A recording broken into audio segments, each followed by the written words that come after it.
I still remember the sting of that evening as if it happened yesterday. We were seated around the polished mahogany table, candles flickering against crystal glasses, when Vanessa's voice cut through the chatter like a blade. She didn't shout. She didn't have to. The dismissive tone was enough. In that moment, I felt myself shrink, as if I were nothing more than an afterthought in a room filled with people I had once hoped would feel like family. I kept my composure, nodding slightly, folding my hands in my lap. But inside, I felt something tighten. The laughter from Ethan's colleagues at the other end of the table blurred into background noise. I wanted to disappear. And yet, I also wanted to stand up and remind everyone who I was not just a widow taking up space in her son's home, but a woman who had lived, worked, and built a life with dignity. For over 30 years, I had been a teacher. I knew how to hold a room, how to command respect, how to listen when someone needed an ear. After my husband passed, I thought the hardest years were behind me, that the loneliness of an empty house was the true test of resilience. I never imagined that coming into my son's home would make me feel lonelier still. As I sat there, I studied Ethan's face. He didn't defend me. He didn't even look up. That silence hurt more than Vanessa's cutting remark ever could. A daughter-in-law's sharp tongue can be endured, but a son's indifference burrows deep. I told myself to breathe, to stay calm, to play the role of the gracious elder who lets things slide. But beneath the surface, a current of unease was stirring. Something about the way Vanessa's words rolled so easily off her tongue, how they landed with no pushback from Ethan, told me this wasn't a single misstep. This was a glimpse into a deeper pattern, one I had been too willing to overlook. I realized, as the plates were cleared and the laughter carried on, that I was no longer treated as the matriarch of this family. I was a guest. No, worse, a burden. And as I sat there in that uncomfortable chair, a thought rooted itself firmly in my mind. This dinner was not an accident. Respect was slipping away, and if I didn't pay attention, so much more might follow. It started with what seemed like such a reasonable request. Ethan sat me down one afternoon, his tone measured, his reasoning so carefully laid out that I almost felt guilty for questioning it. He told me that life could be unpredictable, that emergencies sometimes happened, and that it would only make sense if Vanessa had access to one of my credit cards just in case. He made it sound like it was for my benefit as much as theirs. I remember thinking how thoughtful that sounded, how comforting it might be to know someone could step in quickly if I ever needed help. So, I agreed.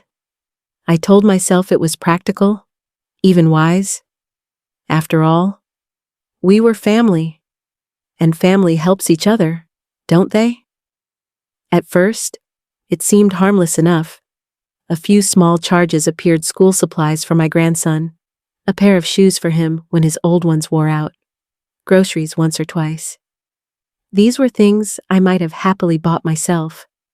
I remember even feeling a small sense of pride, as if I was still contributing, still useful. But slowly, almost imperceptibly, the tone of the statements changed. I began to notice charges that didn't quite fit the category of emergency. A salon visit here, a dinner at a trendy new restaurant there.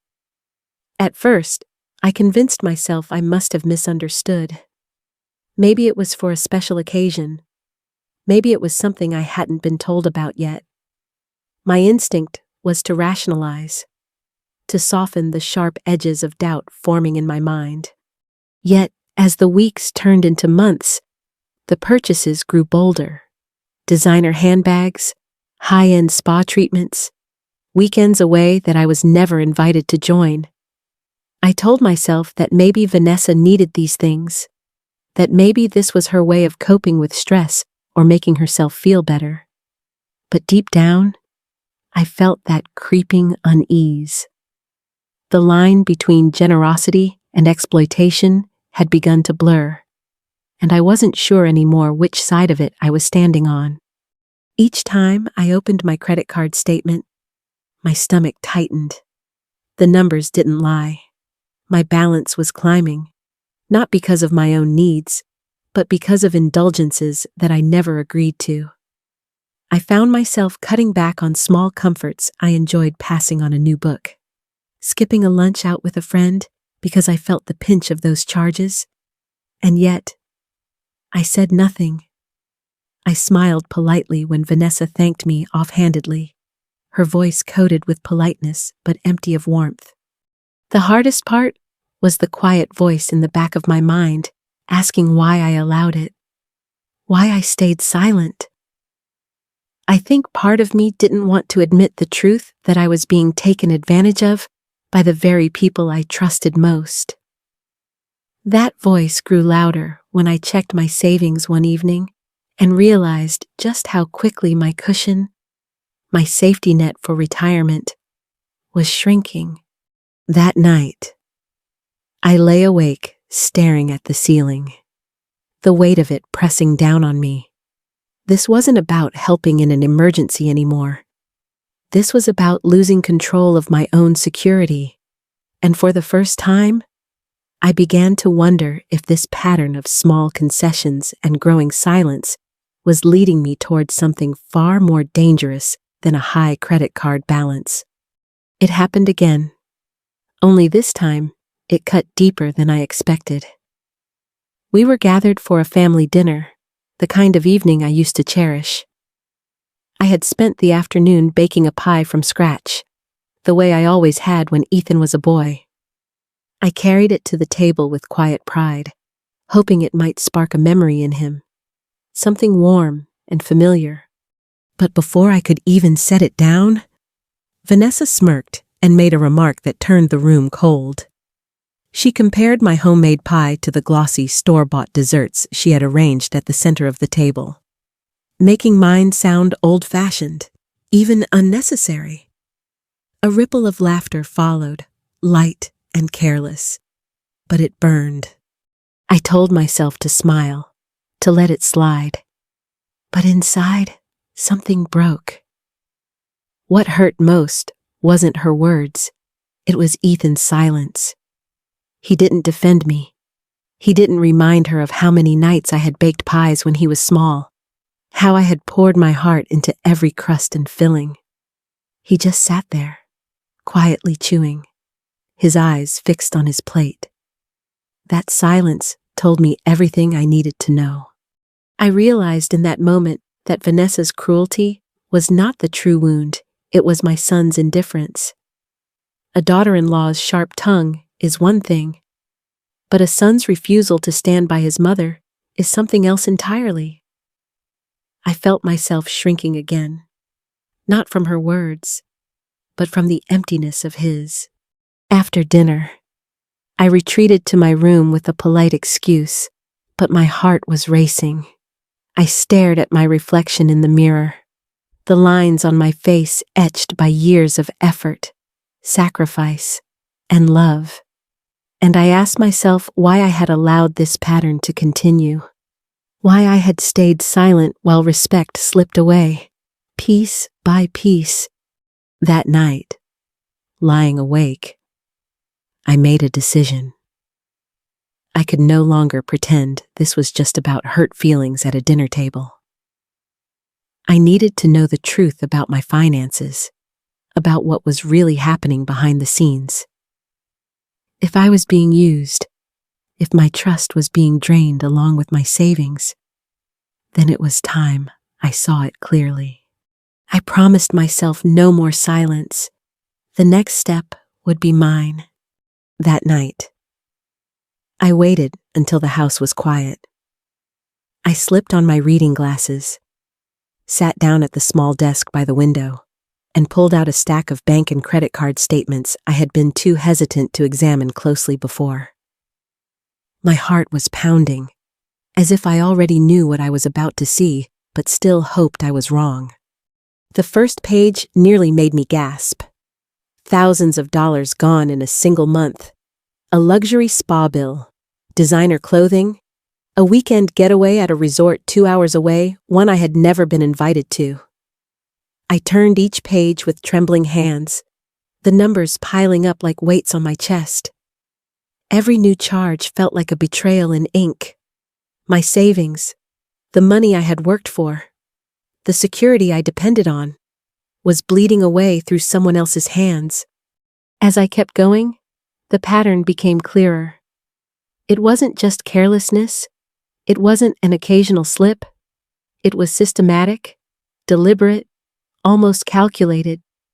Tens of thousands of dollars funneled away into a lifestyle that wasn't mine. I felt sick. The life I had built for retirement, quiet afternoons, small travels, books, and coffee with friends was dissolving beneath me, stolen by people who were supposed to be my family. I pushed the papers aside, pressing my palms into my eyes. My chest ached with a mix of grief and fury. But then, just as I was about to put everything away, I heard voices rising from the other side of the thin wall. Ethan and Vanessa? At first, I couldn't make out every word, but the tone told me enough. Vanessa was sharp, insistent, her voice carrying through the hall. Ethan's was lower, defensive, but not strong enough to resist her. I leaned closer, straining to hear. Then came the words that made my blood run cold. Vanessa's voice, laced with venom.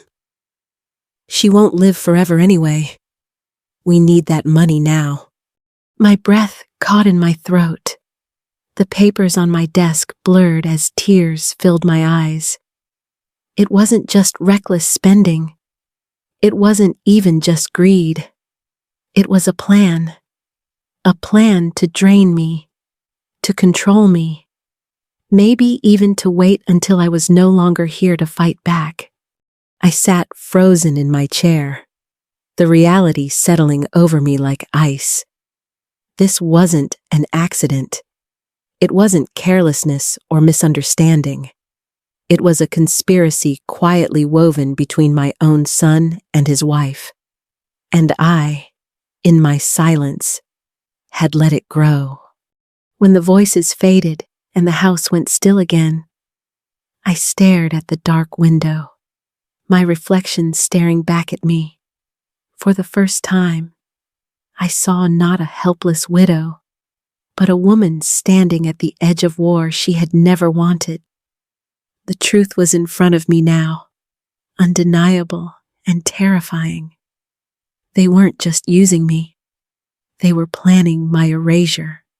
And I knew then my silence had to end. The morning after my discovery, I chose to play my part at breakfast. I smiled politely, asked about Ethan's work, and complimented Vanessa on her dress, all while hiding the storm that brewed inside me. To them, I was still the naive, aging mother, soft, slow, easy to deceive. But inside, I had already shifted. I was no longer their pawn. I was preparing for battle. The first step was securing my finances. That afternoon, under the pretense of running errands, I went to the bank. I moved the little that remained of my untouched savings into a new account under my name alone, one they couldn't access. I requested paper statements only, no digital trail that could be intercepted. My hands trembled slightly as I signed the documents, but it wasn't fear, it was resolve. Next came my lawyer. I had worked with him years ago after my husband passed, a patient man who had helped me navigate the endless paperwork of widowhood. I called him quietly, away from the house, and told him I needed his help again. This time, not just to protect assets, but to protect myself. He didn't hesitate. We set a plan in motion: ironclad protections, updates to my will, legal measures that would shield me from anyone who tried to claim control. As I went about these steps, memories rose unbidden.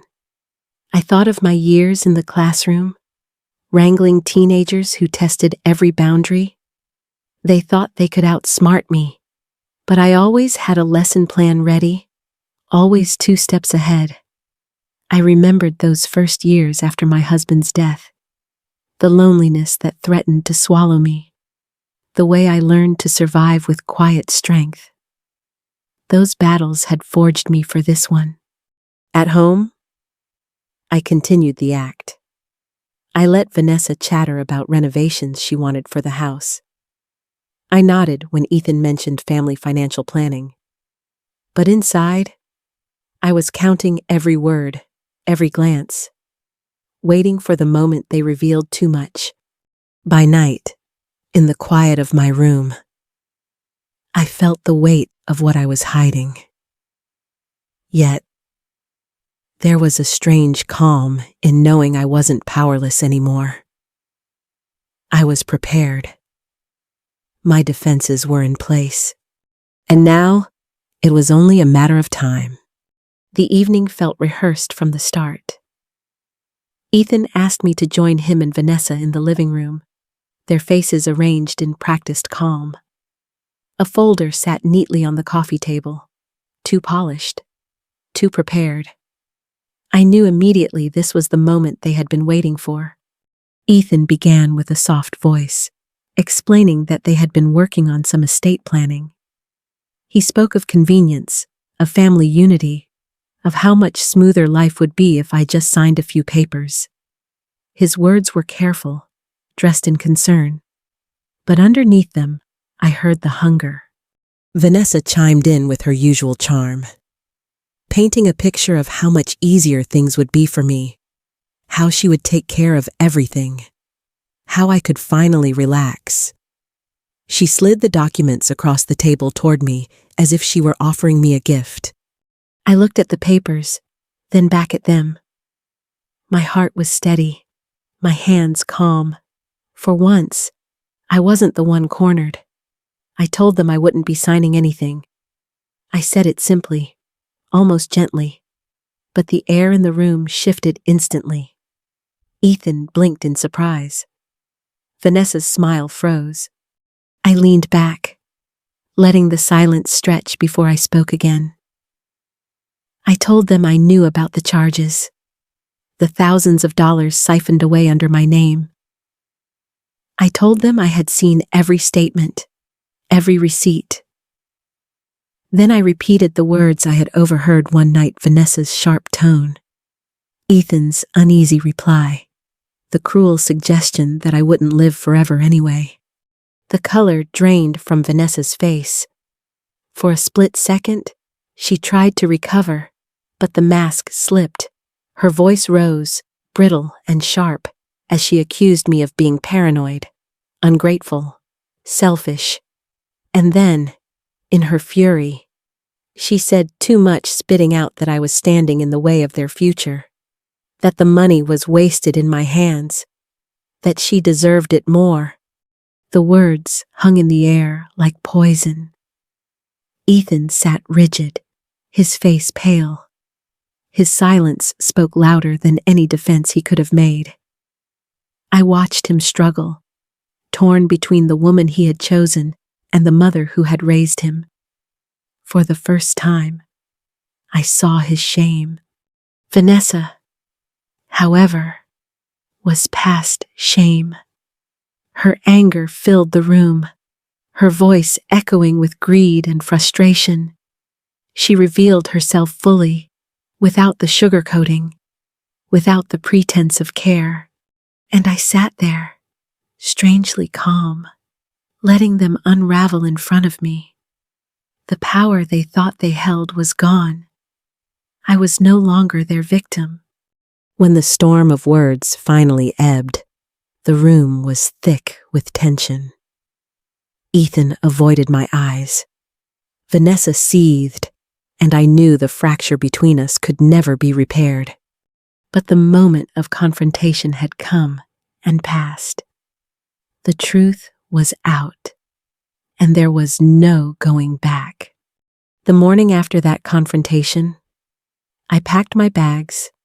I folded my clothes with steady hands, each movement a declaration that I was done being diminished in my own son's home. There was no shouting, no grand announcement, just a quiet departure. I slipped out of that house, knowing I had finally reclaimed my dignity. Ethan tried to reach me in the days that followed. He called, left messages filled with apologies and explanations. His voice cracked with regret, but behind every word I heard hesitation. He was sorry. Yes, but he had also stood by and let it happen. And forgiveness cannot erase silence that cuts so deeply. I told him, gently but firmly, that love may remain, but trust was gone. Without trust, there can be no closeness. Vanessa, on the other hand, faced a different kind of reckoning. Word spread quickly through the community. People talk especially when money, greed, and betrayal are involved. Friends who once admired her style and energy began to keep their distance. Invitations dried up. Her name became whispered in tones of warning, not admiration. She had built her life on appearances, and when those crumbled, there was nothing left to shield her from judgment. For me, the freedom was bittersweet. I mourned the son I thought I had, the boy who used to run home from school waving his report card, proud to show me his hard work. That boy was gone, replaced by a man I no longer recognized. Yet, in losing him, I gained something else: independence.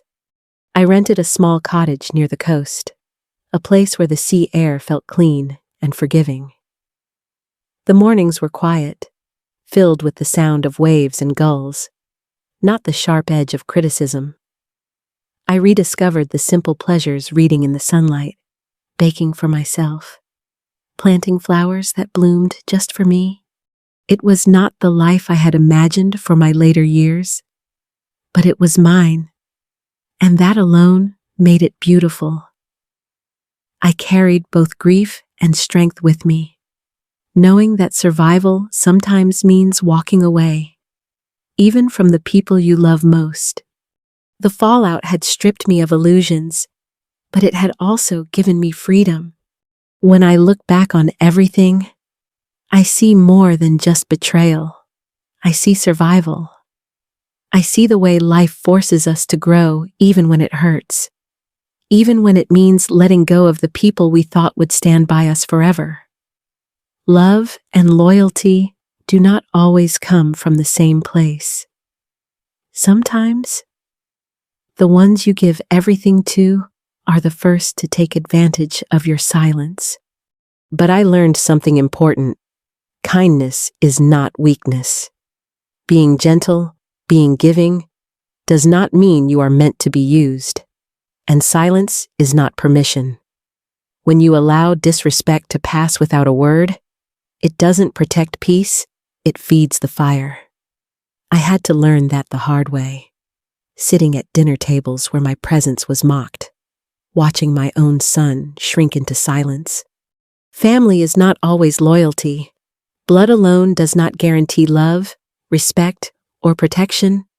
Loyalty comes from choices, from actions, from standing up when it matters, and sometimes, painful as it is, survival means drawing a line, even against the people you love most. Boundaries are not walls, they are safeguards. They are the difference between being consumed and being whole. I want anyone listening to know it is never too late to reclaim your strength. You may feel small, silenced, overlooked, but you are not powerless. I thought I had lost everything when I walked away from that house, but what I found was freedom. I found peace in choosing myself, maybe for the first time in my life. If my story speaks to you, If you have lived through betrayal, whether from family, friends, or someone you trusted, know this: you are not alone, and your story matters. I would love for you to share your own experiences in the comments. Your voice may be the very thing someone else needs to hear. And if my journey resonated with you, please take a moment to like this video, subscribe to the channel, and join me here again. Together, we can turn pain into wisdom and betrayal into resilience. Because in the end, true strength is not in holding on, it's in knowing when to let go.